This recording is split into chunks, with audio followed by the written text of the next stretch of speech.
The American Mafia, with its dark and enigmatic history, has produced countless notorious figures. Among them, Joe Profaci stands out as a man whose life was nothing short of insane. This is the real and true story of a Sicilian immigrant who became a powerful mafia boss and earned the nickname Olive Oil King.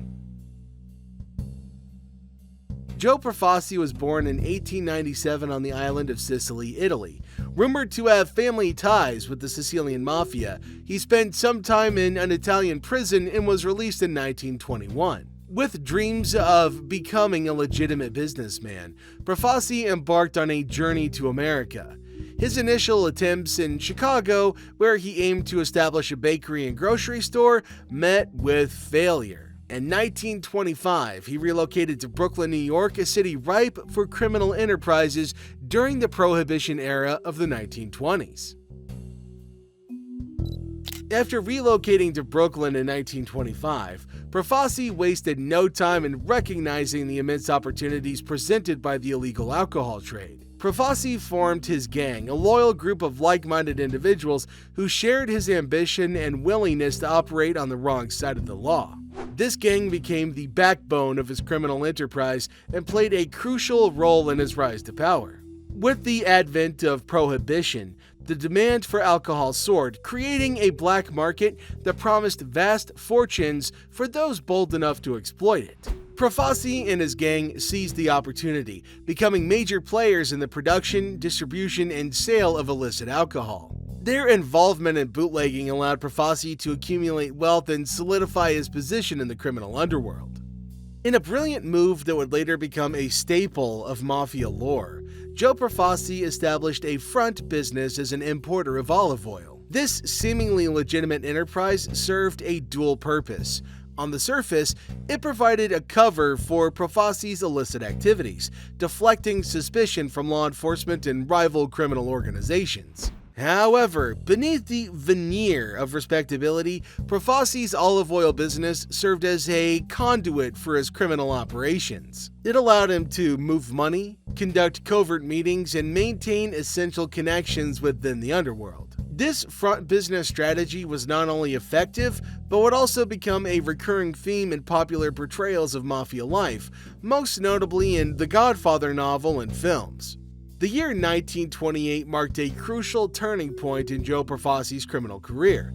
This was the year when organized crime leaders from across the United States convened in Cleveland for what would come to be known as the Peace Conference. This meeting was called to address and resolve ongoing territorial disputes and conflicts among various criminal factions, including the burgeoning Italian-American Mafia families. The significance of this meeting lay in its attempt to establish order within the criminal underworld. The leaders sought to distribute territorial control to different mafia families, thereby reducing the potential for violent conflicts and promoting cooperation among criminal organizations. While other mafia families engaged in brutal conflicts during the Castellammarese War, the relatively new Profaci family managed to stay neutral, a strategic move considering their size and inexperience compared to the more established families. The Profaci family, now known as the Colombo family, was the smallest among the mafia families, consisting of approximately 110 full members. In recognition of their growing influence, the Profaci family received a seat on the newly formed Mafia Commission. The next 3 decades leading up to 1957 were the golden years for the American Mafia. Operating in secrecy and avoiding public attention, Profaci went from doing well to becoming extremely wealthy. He lived in a spacious house in Bensonhurst and maintained a second home in Miami, Florida, along with a sprawling 322-acre estate in New Jersey, once owned by former President Teddy Roosevelt. While his primary source of wealth was illegal activities, his olive oil empire thrived, earning him the moniker Olive Oil King. Profaci owned around 20 other businesses, providing employment to hundreds of New Yorkers.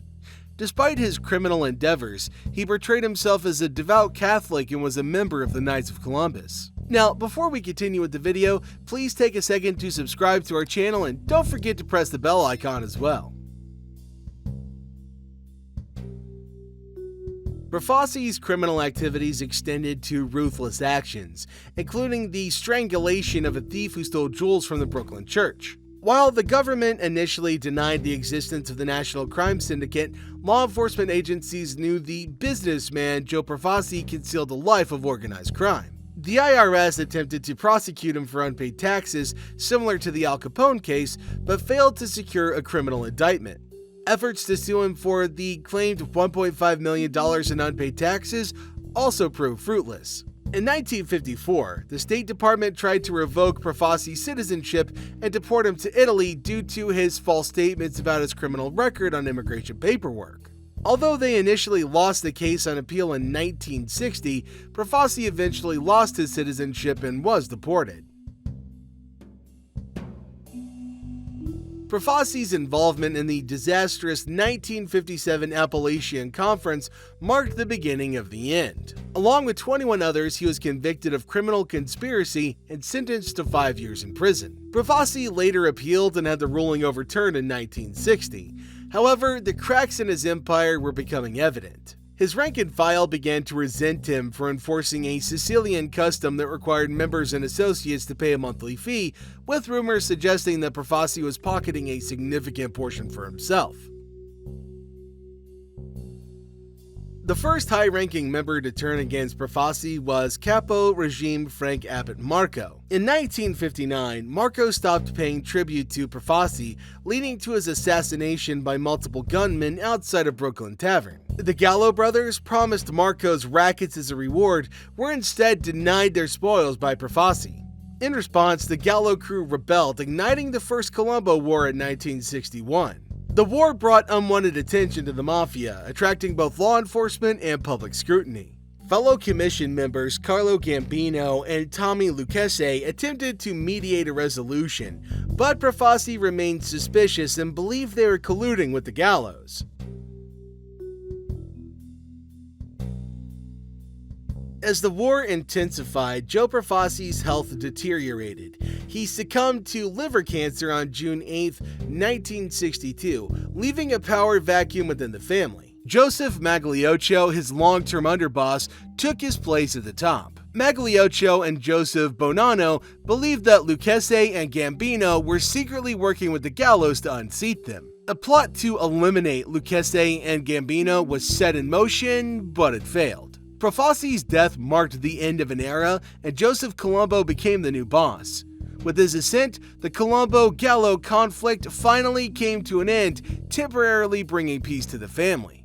The life of Joe Profaci is a fascinating and tumultuous chapter in the history of the American Mafia. From his humble beginnings in Sicily to his rise as a powerful mafia boss, Profaci's story is a testament to the allure of organized crime during Prohibition. His wealth, recklessness, and eventual downfall serve as a stark reminder of the dark underbelly of American society during that era. Joe Profaci's legacy continues to captivate the public's imagination, offering a glimpse into a world of crime, power, and betrayal. Now, if you liked this video, then make sure to drop a like and don't forget to comment down below which criminal activities you'd like us to cover next. Until next time, thank you very much for choosing to spend your time with us today. We'll see you in our next video.